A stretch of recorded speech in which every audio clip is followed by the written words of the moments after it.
अवधूत चिंतन श्री गुरुदेव दत्त. नमस्कार स्वामी भक्त हो. मी पूजा आपल्या यूट्यूब चॅनलमध्ये तुम्हा सर्वांचे मनापासून स्वागत करते.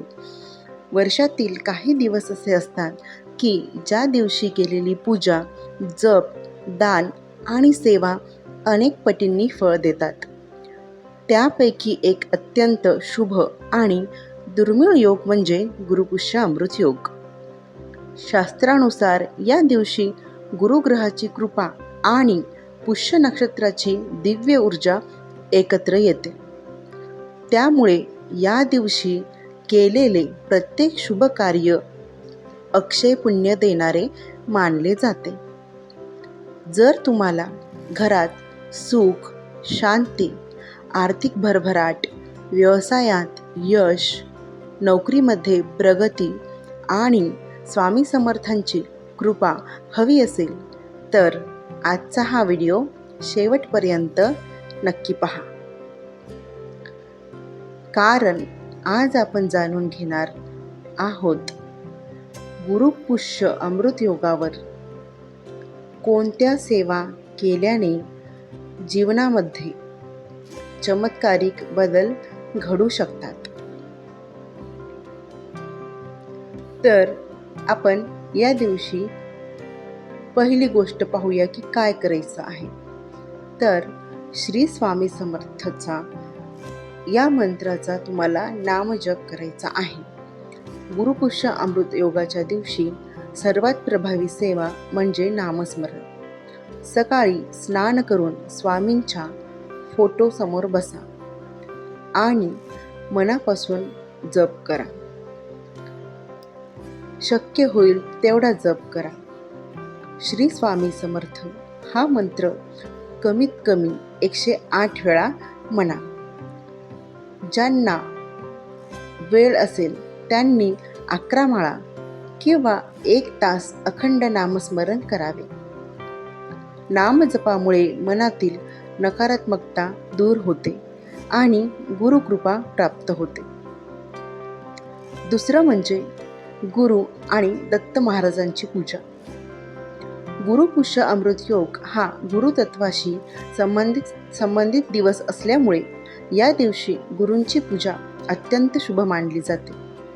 श्री दत्तात्रेय भगवान, श्री स्वामी समर्थ किंवा आपल्या सद्गुरूंच्या प्रतिमेला हळद, कुंकू, फुले आणि नैवेद्य अर्पण करावा. पिवळ्या रंगाची फुले अर्पण करणे विशेष शुभ मानले जाते. पूजा करताना प्रार्थना करा.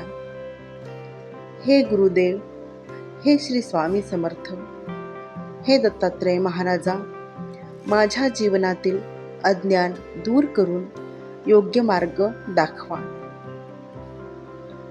त्यानंतर तिसरी गोष्ट म्हणजे तुम्हाला शक्य असेल तर पिवळ्या वस्तूंचे दान करा.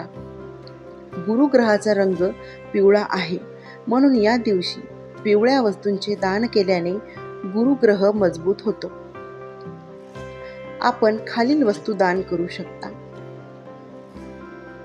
हळद, हरभऱ्याची डाळ, त्यानंतर पिवळी फळे, त्यानंतर पिवळे कपडे, केळी. आता पिवळी फळामध्ये केळी आपण दान करू शकतो. दान करताना मात्र अहंकार मनात ठेवू नका.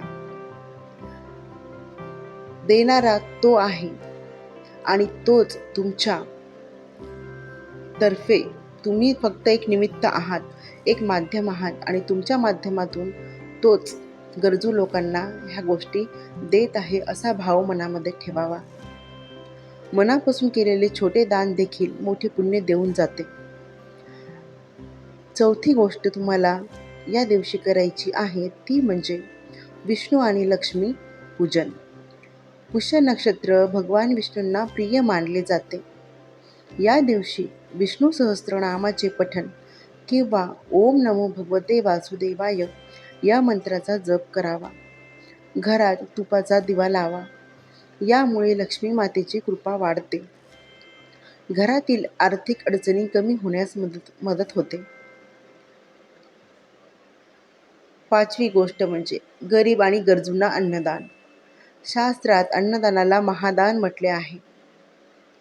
गुरुपुष्य अमृत योगाच्या दिवशी शक्य असल्यास एखाद्या गरजू व्यक्तीला भोजन द्या, पक्ष्यांना धान्य टाका, गाईला चारा द्या किंवा गाईला तुम्ही गूळ पोळी आणि हरभरा डाळ आपल्या हाताने खाऊ घाला.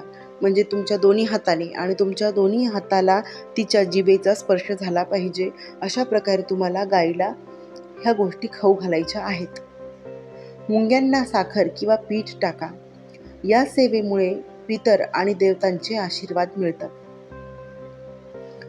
6वी गोष्ट म्हणजे तुम्ही पवित्र ग्रंथ वाचन करू शकता. या दिवशी धार्मिक ग्रंथाचे वाचन विशेष फलदायी मानले जाते. आपण खालीलपैकी कोणताही ग्रंथ वाचू शकता. तुम्ही श्री गुरुचरित्र किंवा स्वामी चरित्र सारामृत पूर्ण पाठ, दत्त बावन्नी, विष्णू सहस्त्रनाम,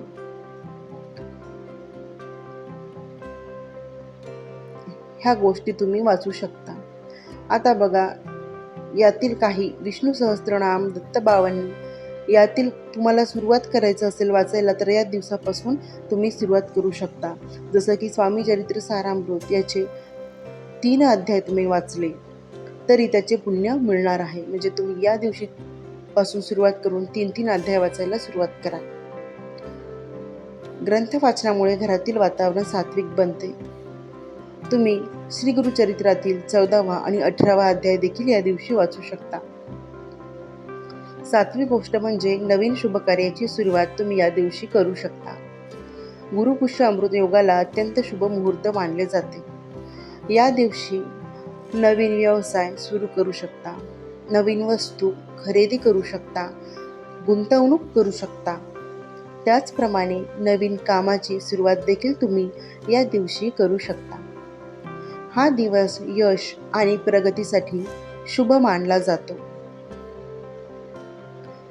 विशेष कोणते उपाय या दिवशी करावे तर संध्याकाळी 1 तुपाचा दिवा लावा आणि त्यामध्ये 1 चिमूट हळद टाका आणि दिव्यासमोर बसून 21 वेळा श्री स्वामी समर्थ या मंत्राचा जप करा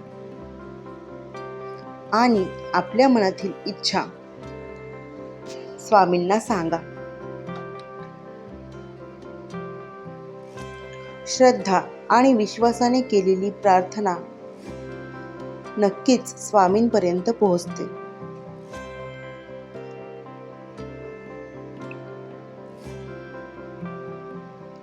स्वामी भक्त हो. गुरुपुष्य अमृत योग हा केवळ एक शुभ मुहूर्त नाही तर गुरुकृपा प्राप्त करण्याची एक सुवर्ण संधीच आहे. या दिवशी नामजप, दान, पूजा, अन्नदान आणि सेवा केल्याने जीवनातील अनेक अडचणी दूर होतात आणि सुख समृद्धीचा मार्ग खुला होतो. मनात श्रद्धा ठेवा, स्वामींवर विश्वास ठेवा आणि सतत नामस्मरण करत राहा. श्री स्वामी समर्थ, श्री स्वामी समर्थ, श्री स्वामी समर्थ. व्हिडिओ आवडला असेल तर व्हिडिओला लाईक करा, शेअर करा आणि चॅनलवर जर तुम्ही नवीन असाल तर चॅनलला सबस्क्राईब करा.